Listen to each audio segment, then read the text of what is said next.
استنى بس رايح فين؟ تعال انا اقول لك الجمال ده احنا وصلنا ليه ازاي. الرجاء ان الحلول التكنولوجية بيقدم لكم كل الحلول الذكية والعملية للابواب الصاج للصيدليات والجراجات جميع انواع المحال التجارية.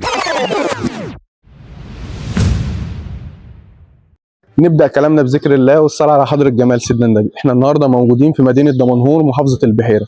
بفضل الله بنورد باب شطر بفضل الله. احنا طبعا زي ما حضراتكم شايفين احنا بنشيل الباب الصاج عشان هنركب باب شطر. مهندس عمرو تعاقد معانا عن طريق السوشيال ميديا، طلب باب على المواصفات. صاج سماكة 8 من 10 مللي، مدهون دهان الكتروستاتيك، مزود بلقم بلاستيك خافضة للصوت ومانعة للاحتكاك، مزود بمجر كاوتش خافضة للصوت ومانعة للتشحيم. بفضل الله هنركب الباب الشطر الخاص بينا بفضل الله ونرجع لكم مرة ثانية. وهنا بعد ما انتهينا من اول مرحلة وهي ازالة الباب، تم تثبيت المجاري والماسورة الخاصة بالباب بفضل الله بدون بنطة لحام. وهنا بعد ما ركبنا حصيرة الباب، هنا هوريكم الشغل بفضل الله بعد ما فنشنا الباب. بفضل الله عملنا شوية شغل تحت العظمة لأن العظمة لله وحده. الباب جاي معانا بمواصفات: ورق سماكة 8 من 10 مللي، مدهون دهان الكتروستاتيك. الورق مزود معانا بلون بلاستيك مانعة للانزلاق ومانعة للاحتكاك.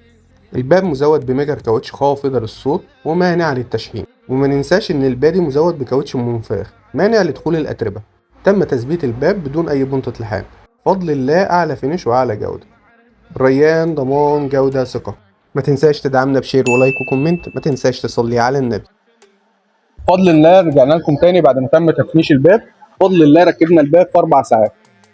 طبعا معانا الاستاذ عبده هنا، احنا هنساله الخامه اللي احنا جبناها للباب خامه متفق عليه ولا لا؟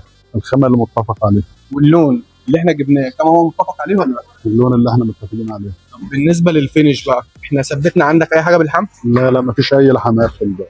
بالنسبه للفينش، الفينش ما شاء الله جميل الحمد لله. طيب احنا قصرنا معاكم في اي حاجه؟ لا، انتوا أحسن ناس والله. الله يكرمك.